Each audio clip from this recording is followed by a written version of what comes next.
Eu ouço muitos colegas dizerem que os pacientes não sonham ou não se interessam pelos sonhos, mas isso acontece quando você não apresenta os sonhos adequadamente. A maioria absoluta das pessoas sonham. Vamos tirar isso da ideia, da cabeça. E quando eles não trazem sonhos para sessões, é porque eles não estão vendo vantagens em trazer sonhos na sessão.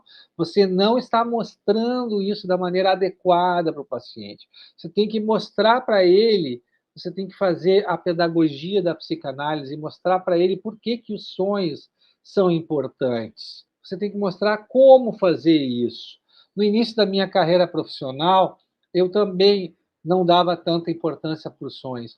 E muitos pacientes interrompiam o tratamento porque o meu atendimento ficava raso, superficial, eles ficavam falando de como é que era a semana, se queixavam repetidamente, até reclamavam de vir para sessões só para se queixar. Quando eu fiz essa virada de chave e comecei a estimulá-los com persistência, com insistência, explicando por que os sonhos eram importantes, por que eles deviam trazer os sonhos para as sessões, o padrão dos meus atendimentos se modificou.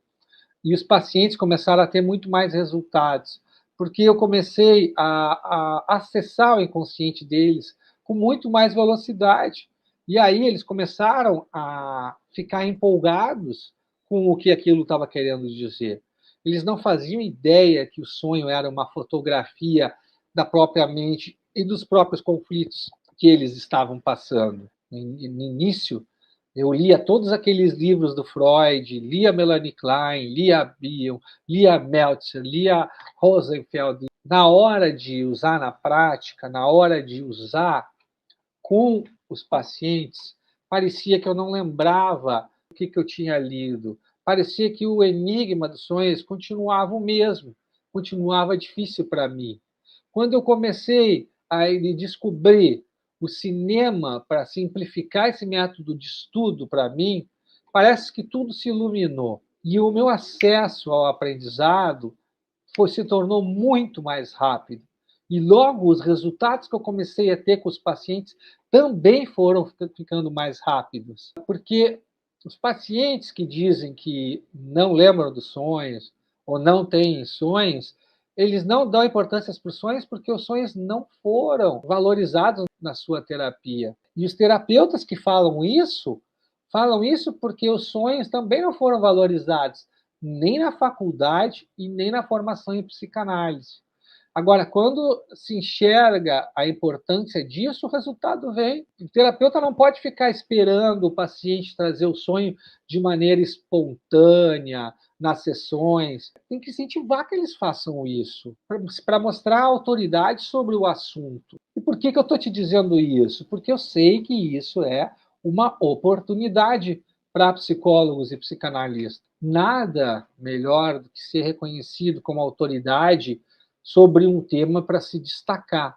E existe um buraco no mercado em relação à interpretação dos sonhos. A oportunidade que a interpretação dos sonhos dá para psicólogos e psicanalistas se destacarem é gigante, porque o mercado está muito escasso de profissionais, tanto da área da psicanálise como na área dos sonhos, que sabem efetivamente interpretações, que dominam a técnica. Toda semana eu recebo mensagens de pessoas que têm seus sonhos, que estão angustiadas com seus sonhos, que querem saber os significados dos seus sonhos, inclusive estão em terapia e não tem profissionais que sejam capazes de trabalhar com isso. Se o profissional acolhe essa demanda, vai fidelizar o paciente vai ficar do seu lado, o paciente vai esperar a próxima sessão para trazer mais sonhos, para continuar a investigação do inconsciente. Vai ter poucas interrupções. Eu sei o que eu estou falando, porque no início da minha carreira profissional era assim também. Quando eu não dominava a interpretação dos sonhos, eu tinha muitas interrupções de tratamento, porque eu tinha muita dificuldade a acessar camadas inconscientes dos pacientes, chegar às causas dos conflitos inconscientes. O meu atendimento ficava mediano, ficava mais superficial, que pode ser uma coisa que você esteja passando também, porque é mais difícil, é mais complicado entender o porquê, fazer uma verdadeira escuta do inconsciente do paciente quando a gente não tem uma técnica que vai direto ao inconsciente.